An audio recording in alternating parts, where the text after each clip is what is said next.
Pada kesempatan ini kita akan bicara sedikit tentang pengaruh rokok terhadap susunan saraf, ya, baik itu otak maupun saraf lainnya secara menyeluruh, ya. Jadi kalau kita lihat ini otak itu, kita berkenalan dulu sedikit dengan otak, ya. Ini kalau kita buka tengkoraknya, kita akan lihat ini otak ini seperti ini, ya. Kemudian otak itu perlu hidup. Nah, yang memberi kehidupan kepada otak itu adalah aliran darah, ya. Jadi sebetulnya merokok itu berpengaruh buruk, terutama terhadap pembuluh darah. Mulai dari yang ukuran besar sampai ukuran kecil. Jadi pembuluh darah yang memberi makan kepada otak itu mulai dari yang besar kemudian mengecil, kemudian yang di permukaan yang memberi makan kepada sel-sel saraf itu adalah pembuluh darah yang kecil-kecil, ya. Nah, yang diserang pertama kali akibat dari rokok itu, racun-racun rokok itu akan membunuh, ya, pembuluh darah yang kecil-kecil.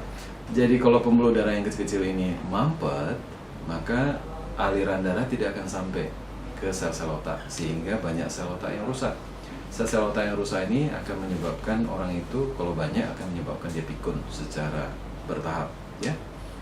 Nah, itulah yang kita sebut sebagai pikun atau demensia senilis, ya. Nah, kemudian pengaruh yang lain lagi pada pembuluh darah yang besar. Ingat saya katakan tadi bahwa yang pertama kali pengaruhnya itu adalah pembuluh darah yang kecil-kecil. Ada pembuluh darah yang bertugas memberi makan kepada dinding pembuluh darah yang besar. Contohnya yang memberi makan kepada otak.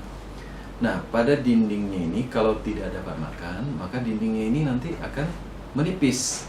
Karena dinding itu kan berlapis-lapis. Jadi ada lapisan-lapisan yang tidak dapat darah sehingga dia mati. Nah, pada bagian yang tipis ini, oleh karena adanya fluktuasi tekanan darah, dinding itu bisa membalon seperti bisul di kulit, ya. Jadi ini di dinding pembuluh darah ada seperti bisul. Nah, inilah yang kita sebut dengan aneurisma. Nah, aneurisma ini tipisnya bisa setipis kulit arinya salak kalau pernah makan salak. Jadi kalau dia pecah, wajar, itu yang kita katakan sebagai stroke perdarahan pada otak. Jadi bisa berakibat fatal. Jadi pengaruh dari rokok itu bisa sampai fatal. Kemudian pengaruhnya yang lain lagi, ya. Pada pembuluh darah besar yang mulai dari jantung menuju ke otak harus melewati leher. Ada pembuluh darah yang kita sebut karotis di leher. Nah, ini dinding pembuluh darahnya juga rentan. Akibat dari rokok bisa menyebabkan terjadinya kerusakan, terjadi timbunan dari plak dan sebagainya, itu dipicu oleh rokok. Nah, kalau terjadi penyumbatan di daerah ini juga potensi menyebabkan orang menjadi stroke penyumbatan, yang kita sebut stroke penyumbatan. Kalau tadi pecah stroke perdarahan, kalau ini stroke penyumbatan.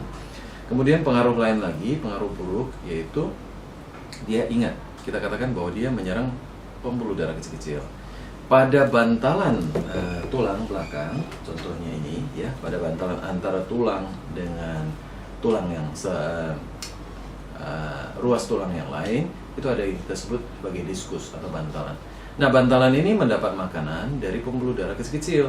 Nah, kalau pembuluh darah ini kecil-kecil ini mati, maka bantalan ini menjadi cepat menua. Jadi kalau cepat menua, lemah dia, sehingga pada gerakan tertentu menyebabkan dia menonjol keluar. Kalau dia menonjol keluar ke tempat saraf, adanya keluar dari lubang ini, maka muncullah sakit. Nah, ini bisa terjadi di sepanjang vertebrae atau tulang belakang, mulai dari leher sampai ke daerah lumbal. Jadi yang pada umumnya terjadi adalah di daerah lumbal karena dia menahan berat badan. Tetapi tidak menutup kemungkinan ini terjadi pada level-level yang lain, sehingga membutuhkan operasi. Jadi ingat, kalau mau merokok, ingatlah otak kita. Kalau mau merokok, ingat masa depan dari tulang belakang kita. Jadi smoking, no way.